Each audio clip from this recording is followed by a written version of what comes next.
Hello friends, स्वागत है आप सभी का आपके अपने YouTube channel AB technical hub पर। जैसा कि आपको पता होगा कि इसमें आपकी फीडर थ्रेड थ्योरी से चैप्टर 2 चल रहा है और टॉपिक है मेजरमेंट। इसकी 9वीं क्लास आज हो रही है। इससे पहले 8 क्लासेस हो चुकी हैं। सेफ्टी ख़त्म हो चुका है। सेफ्टी की क्लासेस आपको प्लेलिस्ट पर मिल जाएगी और सेफ्टी की जितनी भी क्लासेस हुई हैं उसका PDF आपको हमारे Telegram group AB technical hub पर मिलेगा। तो जाकर टेलीग्राम पर सर्च कीजिएगा एबी टेक्निकल हब। वहाँ पे आपको 2 चैनल मिलेगा। एक तो चैनल रहेगा, दूसरा ग्रुप डिस्कशन के लिए है जिसका नाम है feeder theory AB technical hub. तो दोनों ज्वाइन कर लीजिए और सारे PDF वहाँ पे मिल जाएगा। और जितने भी क्लासेस हो चुकी हैं यानी मेजरमेंट की 8 क्लासेस हो चुकी है उसका भी PDF आपको मिलता रहेगा। और जितनी भी क्लासेस होती रहेंगी और जितना भी स्टडी मटेरियल क्लासेस में यूज होता है उन सबको PDF में ऐड करके हर प्रत्येक मॉर्निंग में दे दिया जाता है। यानी आज मान लीजिए आज क्लासेस होती है तो अगली सुबह PDF प्रोवाइड कर दिया जाता है। तो फ्रेंड्स जुड़ जाइए जल्दी से हमारे साथ टेलीग्राम पर, जिससे आपको हर एक PDF मिलता रहे। तो आज की क्लास में हम डिस्कशन करने वाले हैं वर्नियर कैलिपर के टाइप्स के बारे में, वर्नियर कैलिपर के रीडिंग के बारे में। जैसा कि आपने थंबनेल में देख लिया होगा, पिछली क्लास में हमने चर्चा किया था वर्नियर कैलिपर के पार्ट्स के बारे में, लिस्ट काउंट के बारे में। अगर कोई भी डाउट है, थोड़ा सा भी डाउट है, तो पिछली क्लास को जाकर देख लीजिए। देखना भी जरूरी है क्योंकि एक क्लास दूसरी क्लास से जुड़ी होती है। तो आज की क्लास में अगर कुछ नहीं समझ में आता है तो पिछली क्लास को एक बार देखिएगा, उसके बाद आज की क्लास पूरा समझ में आ जाएगा। हम आपके लिए लेकर आते हैं वन लाइनर क्वेश्चन के बारे में। क्वेश्चन को पढ़ते हैं, उसके बाद आंसर बताते हैं और इन दोनों से जो भी रिलेटेड चीजें होती है ना उनको भी बताया करते हैं। इसलिए ये क्लास आपके लिए ज्यादा बेहतरीन हो जाती है। तो कमेंट करके हमें जरूर बताइएगा कि वन लाइनर क्वेश्चन की सीरीज आपको कैसे लगती है। आपके लिए हम एक धमाकेदार न्यूज लाने वाले हैं जिसकी चर्चा हम कल वाली क्लास में करेंगे। तो चलिए आज के क्वेश्चन को डिस्कशन करते हैं। तो पहला क्वेश्चन है कि वर्नियर कैलिपर के मेन स्केल पर 24 व वर्नियर स्केल पर 25 भाग दिए हों तो इसकी लिस्ट काउंट कितनी होगी। क्वेश्चन को ध्यान से समझिए। यानी वर्नियर स्केल के मेन स्केल पर 24 और वर्नियर स्केल पर 25 भाग दिए हों तो इसकी लिस्ट काउंट कितनी होगी। तो जैसा कि आपको आंसर दिखाई दे रहा होगा कि 0.04 mm, लेकिन इसके बारे में अभी आपको कुछ भी नहीं पता है। अभी हम आपके सामने एक सॉल्यूशन लाते हैं, उसके बारे में बात करके कैसे निकाला जाएगा। चूंकि ये क्वेश्चन इंपॉर्टेंट है, ये काफी बार एग्जाम में पूछा जा सकता है या फिर ऐसे क्वेश्चन आ सकते हैं और भी आने की संभावना है, तो इससे आपको आसानी हो जाती है। तो चलिए बात करते हैं, लगाते हैं आज की पहली फिगर और बात करते हैं उसके बारे में। तो फ्रेंड्स फिगर आपके सामने लग चुकी है। क्वेश्चन है कि वर्नियर कैलिपर के मेन स्केल पर 24 वो वर्नियर स्केल पर 25 दिए हों तो इसकी लिस्ट काउंट कितनी होगी। आंसर भी लिखा है लेकिन हम पहले सॉल्यूशन जानेंगे। देखिए कह क्या रहा है कि 24 main scale division equal to 24 mm है। चूंकि समझिए मेन स्केल पे मैंने बताया था पिछली क्लास में कि जो मेन स्केल होता है उसके एक भाग का मान 1 mm होता है। तो इसलिए 24 मेन स्केल डिवीजन बराबर कितना हो जाएगा 24 mm। तो एक मेन स्केल डिवीजन बराबर कितना हो जाएगा 1 mm। भाई 24 रुपए बराबर 24 टाफी, तो 1 रुपए बराबर कितनी टाफी है ना। तो एक मेन स्केल डिवीजन बराबर 1 mm हो जाएगा ना, बिल्कुल हो जाएगा। अब चूंकि इधर क्वेश्चन में बोल रहा है कि 24 main scale equal to 25 vernier scale. देख लीजिए ध्यान से पढ़िए पहले। वर्नियर कैलिपर के मेन स्केल 24 व वर्नियर स्केल 25 दिए हों। कहने का मतलब ये कि 24 और 25 दोनों बराबर हैं। तो क्या मैं ऐसा कर सकता हूँ, चूंकि 24 main scale is equal to 25 vernier scale कर सकता हूँ ना। ठीक है, अब मुझे एक वर्नियर स्केल का मान निकालना है ना। चूंकि लिस्ट काउंट का फार्मूला क्या होता है, एक मेन स्केल माइनस एक वर्नियर स्केल। ठीक है, तो अभी एक वर्नियर स्केल का मान निकालोगे तो क्या 25 इधर 75 हो जाएगा क्या, तो 24/25 हो जाएगा क्या। ठीक है, तो इतना बात समझ में आ गया। ठीक है, अब आगे लिस्ट काउंट का फार्मूला क्या होता है, एक मेन स्केल माइनस एक वर्नियर स्केल। ठीक है, अब हम रख देंगे एक मेन स्केल का मान कितना निकाला था मैंने 1 mm और एक वर्नियर स्केल का मान 24/25। तो क्या कैलकुलेशन करोगे ना, तो कैलकुलेशन करने के बाद आपका आंसर आ जाएगा 0.04 mm। ठीक है, ये क्वेश्चन इसलिए लाया हूं क्योंकि ऐसे क्वेश्चन काफी बार एग्जाम में आ जाते हैं। आज के एग्जाम में थोड़ा कैलकुलेशन वगैरह ज्यादा आने लगते हैं ना इसरो वगैरह में, तो ये जानना बेहद जरूरी था। तो इसीलिए ऐसे क्वेश्चन भी कई सारे क्वेश्चन है, तो आप अपने दिमाग से सोच के लगाइएगा, काफी सारे क्वेश्चन को हल कीजिएगा, एक्सरसाइज भी हल कीजिएगा। और ये क्वेश्चन अगर समझ में आता है तो कमेंट सेक्शन में जरूर कीजिए कि आ गया समझ में। अगर नहीं आता है तो कमेंट सेक्शन में हमें बता दीजिए, हम अगले क्लास में इसके बारे में और बेहतरीन तरीके से समझा देंगे। तो चलिए बात करेंगे अगले क्वेश्चन की। ओके फ्रेंड्स, तो अगला क्वेश्चन पे बात करने से पहले हम बात कर लेते हैं रीडिंग की, यानी वर्नियर कैलिपर की रीडिंग कैसे लेते हैं। तो पहले बात करेंगे बेटिस और फिर उसके बाद मीट्रिक की। तो चलिए पहले बात कर लेते हैं बेटिस की। तो सबसे पहले फार्मूला क्या होता है, यानी रीडिंग लेने का फार्मूला क्या होता है, ये इंपॉर्टेंट है। तो जो फार्मूला होता है वो main scale plus vernier scale गुणे लीस्ट काउंट, यानी vernier scale into least count. ठीक है, तो ये दो फार्मूला, यानी ये दो चीज यूज होता है, यानी एक मेन स्केल और एक vernier scale into least count. तो ये जो दो चीज ध्यान रखिए, यानी कि ये वर्नियर कैलिपर का लिस्ट मतलब फार्मूला है। ठीक है, रीडिंग लेने का। तो अभी बात करने वाले हैं किसका, बेटिस का। तो अभी आपके सामने एक फिगर खुल रही है। इस फिगर में क्या कुछ दिखाई दे रहा है क्या, ठीक, कुछ भी दिखाई दे रहा है। ठीक है, यहाँ पे 1 है, फिर 2 है, फिर 3 है, फिर उसके भी बीच में 1 2 3 4 5 6 7 8 9 है, फिर उसके बीच में भी 4 लाइनें हैं।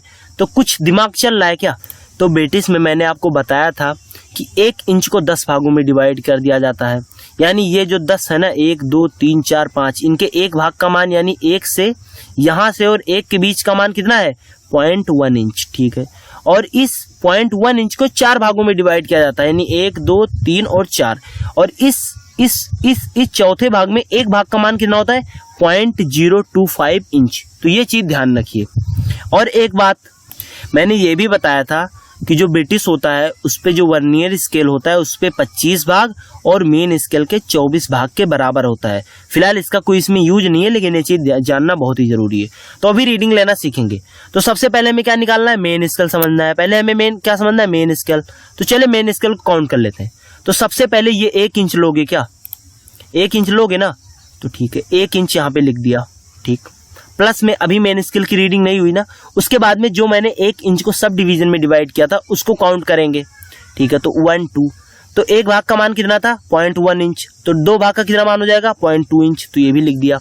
प्लस इस 2 के बाद ये जो 0 है ना, ये 0 कहाँ पे मिल रही है, हमें ये ध्यान रखना है, यानी वर्नियर स्केल का मेन स्केल पे 0 लाइन कहाँ पे मैच कर रही है। तो देख लीजिए 2 के बाद एक लाइन जो है ना, और ये दूसरी लाइन है, इसके बीच में मैच कर रही है। तो मुझे कौन सा काउंट करना है, 0 से पहले जितनी भी लाइनें उनको काउंट करना था। तो 2 तक तो चलो काउंट कर चुके थे, तो 2 के बाद कितनी लाइनें, 1, और इस 1 का मान कितना है, 0.025 इंच। तो ये मेन स्केल हो गया।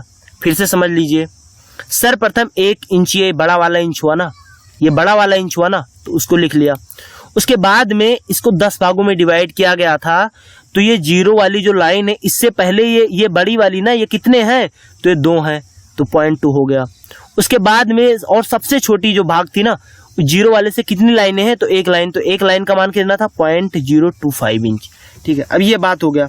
अब बात करेंगे वर्नियर स्केल की। वर्नियर स्केल पे कितने लाइन पे कौन सी लाइन एग्जैक्ट मिल रही है, पहले फिर से समझिए, यानी हमें रीडिंग वहां पे काउंट करना है जो वर्नियर स्केल की 2500 लाइन में से इस मेन स्केल के कौन सी लाइन से बिल्कुल सीधी मैच कर रही है। हमें उस लाइन को काउंट करके उसके लीस्ट काउंट से मल्टीप्लाई करवा देना है। कहने का मतलब ये है कि यहां से काउंट कीजिए कौन सी लाइन मैच कर रही है। तो ध्यान से देखिए कौन सी लाइन मैच कर रही है, कौन सी लाइन मैच कर रही है। देखिए 0 वाली तो मैच नहीं कर रही, उसके बाद 1 वाली नहीं मैच कर रही, 2 3 4 5 कौन सी मैच कर रही है। तो अभी ये हमें 10 11 12 13, ये 13वीं लाइन मैच कर रही है क्या, ये देखिए 13वीं लाइन मैच कर रही है। तो फिर क्या करोगे, वर्नियर स्केल पे कौन सी लाइन मैच कर रही है, 13वीं लाइन, लिख दिया 13वीं लाइन। उसके बाद में हमें मल्टीप्लाई किससे करवाना है, लीस्ट काउंट से। तो किस पद्धति में हम माप ले रहे हैं, यानी रीडिंग ले रहे हैं, तो बेटिस में ले रहे हैं ना। तो बेटिस की लीस्ट काउंट होती कितनी है, 0.001 इंच। तो अभी मल्टीप्लाई करवा देंगे। उसके बाद कैलकुलेशन करने के बाद इधर जोड़ देंगे, यानी 1.225 इधर हो जाएगा और इधर 0.013 हो जाएगा। ठीक है, अब जोड़ने के बाद हमारा मान क्या आ जाता है, 1.2338 इंच। ठीक है, यानी 1.238 इंच। ठीक है, तो ये रीडिंग हो गया किसमें, बेटिस में। अब अभी बात करेंगे मीटरिंग में भी सेम है, बस थोड़ा सा ही अंतर है। थोड़ा सा क्या अंतर है, बस थोड़ा सा इसका जो मेन स्केल ना उसके इंचेस, इसमें इंचेस है उसमें mm में होंगे, बस यही अंतर है और ज्यादा कुछ अंतर नहीं, फार्मूला सेम लगने वाला है। तो अभी आपको अगर समझ में आ जाता है तो कमेंट जरूर कीजिएगा कि समझ में आ गया। नहीं समझ में आता है तो कमेंट कीजिए, अगले वीडियो में समझा देंगे फिर से। कोई दिक्कत नहीं, आराम से पढ़ेंगे लेकिन बेहतरीन पढ़ेंगे, कोई भी चीज छोड़ने वाले नहीं है, बिल्कुल कंठस्थ करते चलेंगे 1 बाय 1 टॉपिक। तो अभी चलिए मीट्रिक के बारे में बात कर लेते हैं। तो आपके सामने कोई भी फिगर है, ठीक है, कोई भी फिगर दिखाई दे रही है। अभी क्या लेना है, रीडिंग लेना है। अभी मैंने बताया था कि रीडिंग कहाँ तक लेंगे, मेन स्केल पर रीडिंग वही तक लेंगे जहां पे 0 लाइन होगी, वर्नियर स्केल की 0 लाइन। तो वर्नियर स्केल की जीरो लाइन कहाँ है? इसकी तीसरी लाइन से यानी चौथी लाइन से पांचवी लाइन के तीसरी लाइन से यानी तीसरे खाना, देखिए 1 2 3 तीसरी खाना के बाद यानी चौथी खाना के बीच में है। ठीक है, समझ रहे हो ना, चौथी लाइन से पहले है। तो अभी क्या करना है, फार्मूला क्या था, पहले मेन स्केल को पढ़ेंगे, उसके बाद वर्नियर स्केल को पढ़ेंगे, उसके बाद लीस्ट काउंट से मल्टीप्लाई करवा देंगे। तो मेन स्केल कितना है भाई, मैंने बताया था कि मीट्रिक में मेन स्केल डिवीजन जो होता है उसके एक भाग का मान कितना होता है, 1 mm। तो अभी कितनी लाइनें हैं, 1 2 3 लाइनें हुई ना, जीरो से पहले कितनी लाइनें, 3। तो यहाँ पे क्या 3 लिख दोगे क्या? ठीक है, प्लस कर दिया क्या फार्मूले के हिसाब से। अब हमें क्या करना है, वर्नियर स्केल की रीडिंग लेनी है, लेकिन वर्नियर स्केल पे तो 50 भाग होते हैं, कौन सा लेना है, वह लाइन का काउंट करना है जो लाइन मेन स्केल के लाइन से बिल्कुल मैच कर रही हो, बिल्कुल लाइन टू लाइन मैच कर रही हो। तो अभी देख लीजिए 1 से देख लीजिए, 0 1 2 3 4 5 नहीं मैच कर रही। ये ध्यान से देखते चलिए देख लीजिए, थोड़ा थोड़ा नजदीक आते जा रहा है। अभी देख लीजिए, अभी ये विस्तार से ये अच्छे से मैच कर रही है। ठीक है, ये मैच कर रही है। ठीक है, ये मैच कर रही है। तो अभी कौन सी लाइन है, 5 10 15 20 25 26 27 28 29वीं लाइन मैच कर रही है। क्या 29वीं लाइन मैच कर रही है ना? तो क्या करोगे, वर्नियर स्केल की जगह पे 29 लाइन रख दोगे ना, 29 मल्टीप्लाई करवाओगे किससे, लीस्ट काउंट से। लेकिन लीस्ट काउंट ये तो मीट्रिक का है भाई, तो मीट्रिक की लीस्ट काउंट होती कितनी है, 0.02 mm। तो मल्टीप्लाई करवा दो, उसके बाद मल्टीप्लाई करवाने के बाद ऐड कर दो। तो ये रहा रीडिंग का प्रोसेस। ठीक है, समझ में आ गया होगा, बिल्कुल समझ में आ गया होगा। अगर नहीं समझ में आता है थोड़ा वीडियो को रिवर्स में ले जाइए और अच्छे से समझ लीजिए। अब हम आपको कुछ एक्सरसाइज दे देते हैं जो आपको कमेंट बॉक्स में जरूर बताना है, और कमेंट बॉक्स में बताओगे ना जिसका उत्तर बेस्ट रहेगा, उसमें से हम टॉप 3 कमेंट सेलेक्ट करेंगे, अगले वीडियो में उसका नाम जरूर लेंगे और उसका नाम सदैव के लिए रोशन हो जाएगा। यानी वीडियो तो कभी डिलीट होने वाले नहीं है, तो वीडियो के साथ आपका उत्तर भी सदैव के लिए रोशन हो जाएगा। तो कमेंट जरूर करना। आपके सामने प्रश्न लाते हैं आज का, यानी रीडिंग का ही प्रश्न है। तो पहला प्रश्न है, ब्रिटिश में है, इसकी रीडिंग आपको हमें बतानी है। देख लीजिए ध्यान से, जूम कर देता हूँ, जितना भी जूम कर पाता हूँ कर देता हूँ। ठीक है, तो अभी देख लीजिए ध्यान से, पहला क्वेश्चन ये रहा। दूसरा क्वेश्चन भी लगाते हैं सामने, दूसरा क्वेश्चन सामने है, ये भी ब्रिटिश में ही है। तो इसकी रीडिंग आपको कहाँ लिखना है, कमेंट बॉक्स में बताना है।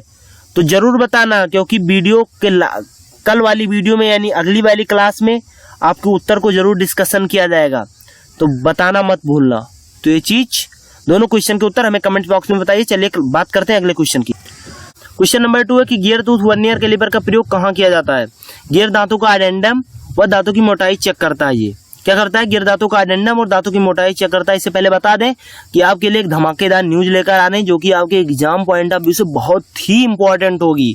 तो उसके लिए अगली क्लास में बताएंगे, इस क्लास में उस न्यूज के बारे में चर्चा नहीं करेंगे, लेकिन अगली क्लास में जरूर चर्चा करेंगे।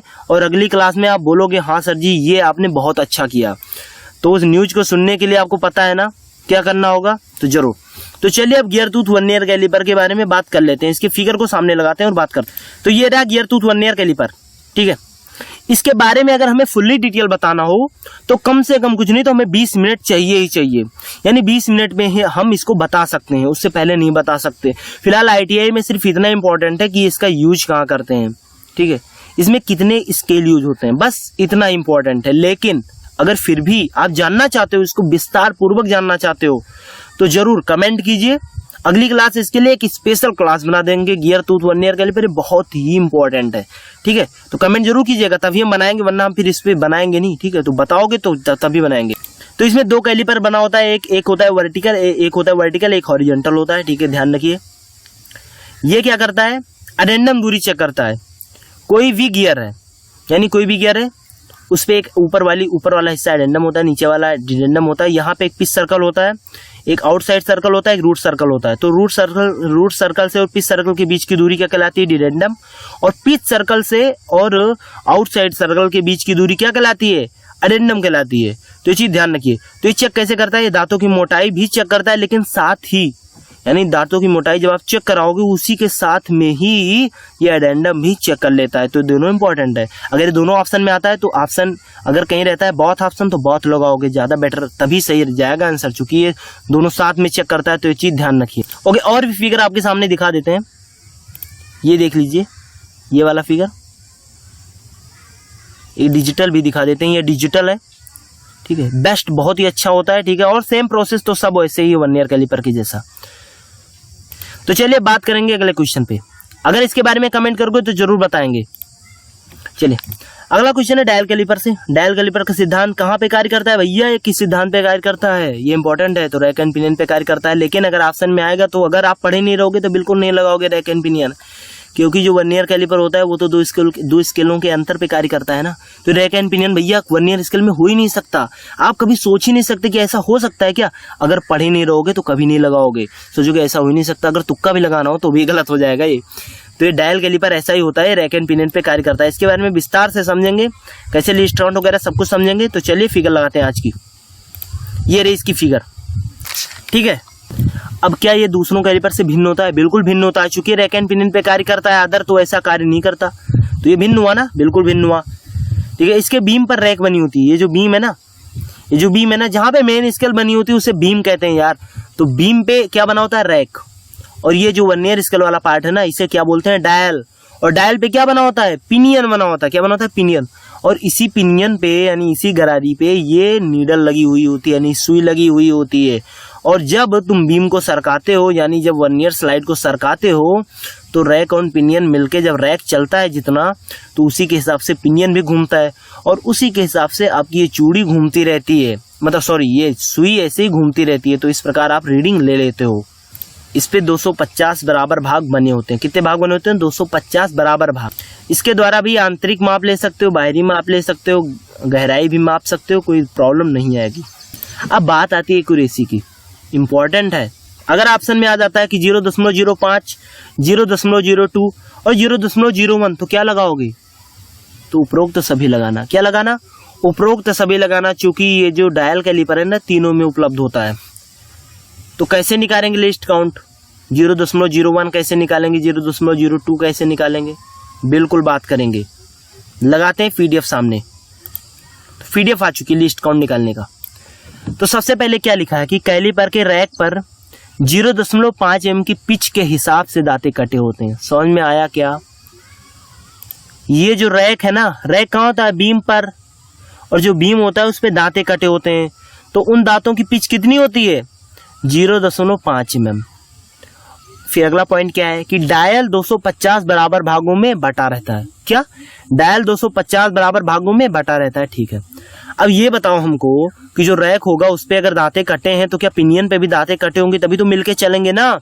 तो अब डिपेंड करेगा, रैक पे दांतों की संख्या नहीं बदलती, कभी उसकी पिच नहीं बदलती। तो बदलती क्या है? बात आती है अगर रैक के दांतों की पिच नहीं बदलती तो बदलती क्या है भाई? अगर लिस्ट काउंट बदल रही, 0.01 mm हो रही, 0.02 mm हो रही, 0.05 mm हो रही, तो क्या बदलेंगे जिससे चेंज हो जाए लिस्ट काउंट?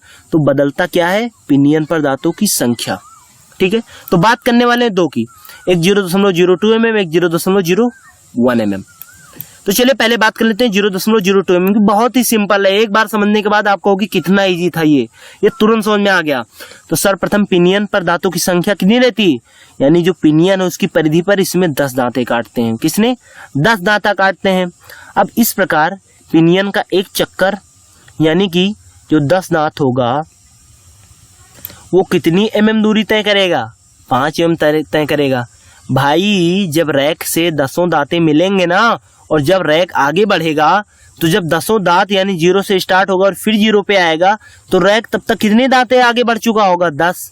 तो अगर एक रैक के दांत का पिच जो है 0.5 mm है, तो क्या 10 अगर रैक दांत आगे बढ़ गया तो क्या 5 mm हो जाएगा क्या? तो वही किया मैंने, तो 5 mm हो जाएगा क्या?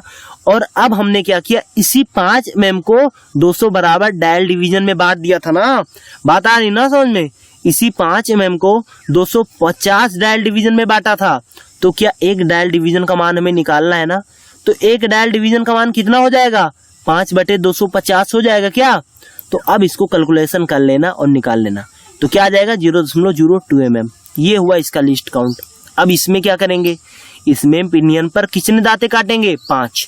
यानी जो 0.01 mm वाला लीस्ट काउंट वाला डायल कैलिपर होगा उसके पिनियन के परिधि पर कितने दांते कटे होंगे? 5 दांते कटे होंगे। तो पिनियन का एक चक्कर बराबर, क्योंकि पिच तो 0.5 है ना, तो अगर 0.5 को 5 बार ऐड करोगे तो क्या 2.5 mm हो जाएगा? क्या बिल्कुल हो जाएगा। तो अब इसी 2.5 mm को हम 250 बराबर भागों में बांटते हैं ना, तो क्या एक भाग का मान 0.0 mm निकल के आ जाएगा? क्या एक डायल डिवीजन का मान 0.01 mm निकल के आ जाएगा? क्या तो इसी प्रकार इसकी लिस्ट काउंट को निकालते हैं। तो क्या समझ में आ गया? क्या नहीं समझ में आता है रिवर्स कीजिए वीडियो को, समझ में जरूर आ जाएगा। मुझे 100% कॉन्फिडेंट है, आप बहुत प्यारे स्टूडेंट हो, आपको जरूर समझ में आएगा अगर आप ध्यान तो जरूर लगाते हो, बेस्ट तरीके से समझने की कोशिश करते हो, क्योंकि आपके कमेंट हमें मिलते रहते हैं। हम देखते हैं हमारी क्लास आपको कितना जरूरतफुल है, यानी आप हमारी क्लास का इंतजार करते रहते हो। अगर क्लास लेट हो जाती है ना तो बोलते जरूर हो कि सर आज की क्लास नहीं हो पाई, सर आज इतने दिन बाद क्लास आई है। इससे हमें लगने लगा कि हमारी क्लास की जरूरत है आपको, तो जरूर समझ में आ जाएगा। तो चलिए बात करते हैं अगले क्वेश्चन की। अगला क्वेश्चन इंपॉर्टेंट है कि लेइंग आउट करते समय वर्नियर हाइट गेज का प्रयोग करना चाहिए। ये सब भैया पार्ट्स के टाइप्स के बारे में चल रहा है। Gear tooth vernier calliper types है, डायल कैलिपर भी टाइप्स है, अब क्या वर्नियर हाइट गेज भी टाइप्स है और वर्नियर डेप्थ गेज भी टाइप्स है। तो लेइंग आउट करते समय वर्नियर हाइट गेज का प्रयोग करना चाहिए, सरफेस प्लेट पर करना चाहिए, ठीक है, इंपॉर्टेंट है। लेकिन अब vernier calliper vernier height gauge की बात आ गई तो हमारी प्रॉपर्टी क्या है कि क्वेश्चन के बारे में पहले क्लियर कर देना पॉइंट। तो वर्नियर हाइट गेज के बारे में बिल्कुल क्लियर कर देंगे पॉइंट। तो चलिए बात कर लेते हैं। वीडियो लंबी हो जा रही है, लेकिन नॉलेज अगर मिल रही है तो वीडियो लंबी हो जाने से कोई मतलब नहीं है, तो इसे ध्यान रखिए। तो चलिए फिगर लग चुकी है आपके सामने वर्नियर हाइट गेज की। अब सबसे पहले बात आती है कि वर्नियर हाइट गेज बना किसका होता है, किसका बना होता है?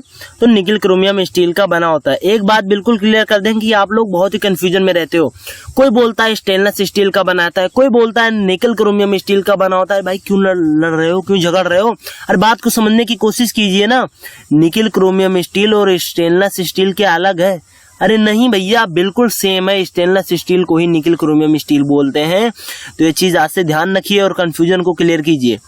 अगर कोई स्टेनलेस स्टील बोलता है, निकल क्रोमियम स्टील बोलता है, बात वही है ना, बात वही है। निकल क्रोमियम स्टील और क्रोमियम स्टील बिल्कुल सेम होता है। ये सब बातें आपको मेटल में इतने बेस्ट तरीके से बताएंगे कि सब कुछ समझ में आ जाएगा। इजी से इजी वे समझाएंगे, ठीक है। तो जरूर आप बहुत ही प्यारे स्टूडेंट हो, आप मेरे स्टूडेंट हो, तो कंफ्यूजन में मत रहा कीजिए। जो भी कंफ्यूजन हो क्लियर किया कीजिए। बहुत जगह डाउट देखा है मैंने, डिस्कशन करते रहते हैं, नहीं स्टेनलेस स्टील का होगा, नहीं क्रोमियम स्टील का होगा। तो ये चीज क्लियर करके रखिए। इसका यूज कब करेंगे? इसका यूज जब करेंगे जब हमें परिशुद्ध मार्किंग करना होगा। क्या परिशुद्ध मार्किंग करना होगा? किस पर करेंगे? सरफेस प्लेट पर रखकर करेंगे, बट किसके साथ? एंगल प्लेट साथ में होना चाहिए, क्योंकि सपोर्ट करना है जो आपको रख के, ठीक है। इससे ज्यादा कोई इंपॉर्टेंट क्वेश्चन नहीं आता, बस इसका यूज पूछ लेता है थोड़ा बहुत, और इसके बारे में और क्वेश्चन है तो बता देंगे भी क्या क्या पूछता है इंपॉर्टेंट। और सब प्रोसेस वगैरह सेम वर्नियर कैलिपर के जैसा है। लिस्ट काउंट तो सेम ऐसा है 0.02 mm और इंच में 0.001 इंच। जीरो मत लगाना कभी भी बीट स्पेस से पहले, इसके पीछे मैथमेटिक्स का बहुत बड़ा लॉजिक है, ध्यान रखिए। पार्ट्स के बारे में जान लेते हैं। सबसे पहले बेस के बारे में जान लेते हैं। बेस इसका कठोर किया होता है, लैपिंग भी किया होता है, और क्या करता है? ये डेटम सतह प्रदान करता है। किसके रेफरेंस में? सरफेस प्लेट के रेफरेंस में, यानी जिस पे रखा होगा उसके रेफरेंस में डेटम सतह प्रदान करता है, ठीक है। तो चीज ध्यान रखिए। इसकी HRC कितनी होती है? इसकी HRC कितनी होती है भैया? तो इसकी HRC 650 HB होती है लगभग, ठीक है। तो लगभग 650 HB के तकरीबन होती है। तो ये चीज ध्यान रखिए, इंपॉर्टेंट है, कभी भी पूछ सकता है ये क्वेश्चन, क्योंकि आज के एग्जाम काफी थोड़े हाई लेवल के क्वेश्चन आने लगे हैं। तो ये चीज ध्यान रखिए। बना किसका होता है? स्टेनलेस स्टील का बना होगा ना, ठीक है। अब बात करेंगे बीम की। तो बीम कहाँ होता है? बेस के जस्ट लंबवत होता है ना ये बीम। अरे बीम हर जगह सेम होता है, बीम पे ही मेन स्केल बना होता है, ठीक है। तो बीम कहाँ होता है? बेस से लंबवत होता है। मेन स्केल डिवीजन वगैरह सब कुछ सेम होता है वर्नियर कैलिपर के जैसा। वर्नियर कैलिपर का स्लाइड, वर्नियर हाइट गेज की यहाँ पे ये स्लाइड है। क्या ये वर्नियर स्लाइड होता है? इसी में वर्नियर स्केल लगा होता है, इसी में स्क्राइबर लगा होता है, इसी में फाइन एडजस्टमेंट स्क्रू लगा होता है, लॉकिंग स्क्रू लगा होता है, इसी में सब कुछ, इसी में क्लैंपिंग नेट वगैरह सब कुछ लगा होता है, ठीक है। अब बात करेंगे स्क्राइबर की, इंपॉर्टेंट है।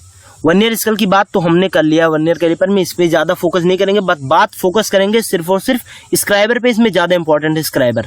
स्क्राइबर दो प्रकार के होते हैं, एक स्ट्रेट और एक ऑफसेट। इसमें यूज कितने प्रकार के किए जाते हैं? दो प्रकार के, एक स्ट्रेट स्क्राइबर इधर दिखाई दे रहा होगा और एक ऑफसेट स्क्राइबर इधर दिखाई दे रहा होगा। ठीक है, बने किसके होते हैं? हाई क्वालिटी स्टेनलेस स्टील के बने होते हैं। इनकी हार्डनेस कितनी होती है? 650 HB से 750 तक। ठीक है, तो ये चीज ध्यान रखिएगा। ओके, स्ट्रेट वाले में और इसमें क्या अंतर है आखिर? चलिए बात कर लेते हैं पहले स्ट्रेट की।